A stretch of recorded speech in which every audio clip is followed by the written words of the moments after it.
Hello students, आज हम लोग क्लास 4 के इंग्लिश बुक का नाम है ईवोक। उसमें हम लोग चैप्टर 1 स्टडी करेंगे। चैप्टर 1 का नाम है विंड ऑन द हिल। आइए हम लोग पहले पोएट का नाम पढ़ते हैं।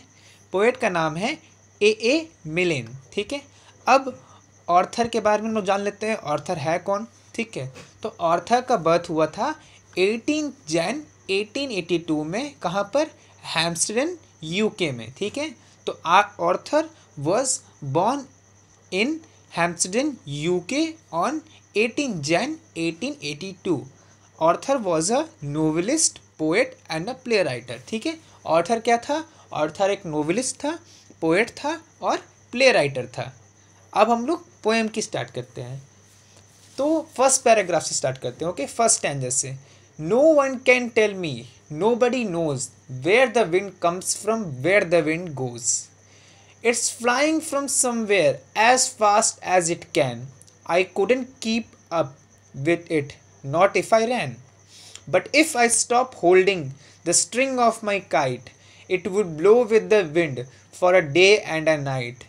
And then, when I found it, wherever it blew, I should know that the wind had been going there too. So then, I could tell them where the wind goes, but where the wind comes from, nobody knows. तो अब हम लोग पूरी poem का मतलब समझते हैं। पहला स्टैंजा यानी कि फर्स्ट पैराग्राफ कहता है कि no one can tell me, nobody knows where the wind comes from, where the wind goes. ठीक है, तो ऑर्थर यहाँ पर कहना चाहता है कि ऑर्थर को नहीं मालूम कि विंड कहाँ से आता है और कहाँ जाता है, और ये बात उसे कोई बता नहीं सकता और ना ही किसी को पता है। अब सेकंड स्टैंजा पे आते हैं। It is flying from somewhere as fast as it can, I couldn't keep up it with, not if I ran. ठीक है, तो सेकंड स्टैंजा का मतलब होता है कि he knows the wind is flying from somewhere, यानी कि उसे मालूम है कि विंड कहीं ना कहीं से आ रहा है। ठीक है, और वो उसे नहीं देख पा रहा है कि वो किस साइड से आ रहा है या फिर किस साइड से जा रहा है। अब थर्ड स्टैंजा का मतलब, but if I stop holding the string of my kite, it will blow with the wind for a day and a night.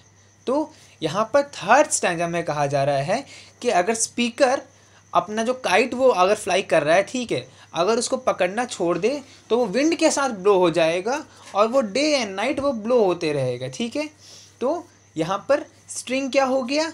जो काइट में लगे रहते हैं ना, सूता, हाँ, उसको हम लोग स्ट्रिंग बोलते हैं। ठीक है, अब आते हैं हमारे फोर्थ स्टैंजा पे। And then when I found it where it blew, I shall know that the wind had been going there too. ठीक है, तो अब स्पीकर, अब हमारे फोर्थ स्टैंजा में क्या है कि the speaker knows the wind is blowing towards the direction where the kite moves, यानी कि स्पीकर को मालूम है कि विंड उसी डायरेक्शन में जा रहा है जहाँ पर काइट उसका उड़ रहा था। यानी कि अगर काइट उसका ईस्ट में उड़ रहा है तो विंड भी ईस्ट के साइड जा रहा है। ठीक है, अगर वेस्ट में उड़ रहा है तो वेस्ट के साइड जा रहा है। तो स्पीकर को ये मालूम चल गया कि विंड किधर जा रहा है। ठीक है, अब हमारे फोर्थ लास्ट स्टैंजा पे आते हैं। So then I could tell them where the wind goes, but where the wind comes from, nobody knows. ठीक है, तो स्पीकर का लास्ट स्टैंजा कहता है कि अब मुझे ये मालूम है कि किधर विंड जाता है, यानी कि विंड किस साइड जाता है, लेकिन विंड कहाँ से आता है ये किसी को नहीं पता।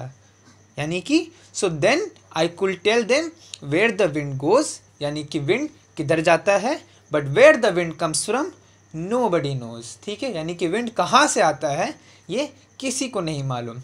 तो इस पोएम का ये मीनिंग हुआ कि ऑर्थर यहाँ पर विंड की खोज कर रहा है कि विंड कहाँ से आता है और कहाँ जाता है, और इस बारे में किसी को नहीं मालूम है और ना ही कोई उसे बता रहा है। ठीक है, ऑर्थर का नाम है ए मिलिन। ठीक है, चैप्टर 1 विंड ऑन द हिल का एक्सप्लेनेशन मैंने कर दिया है, आप इसे अच्छे से समझेंगे और हम लोग नेक्स्ट क्लास में इसके वर्ड मीनिंग्स करेंगे। ओके।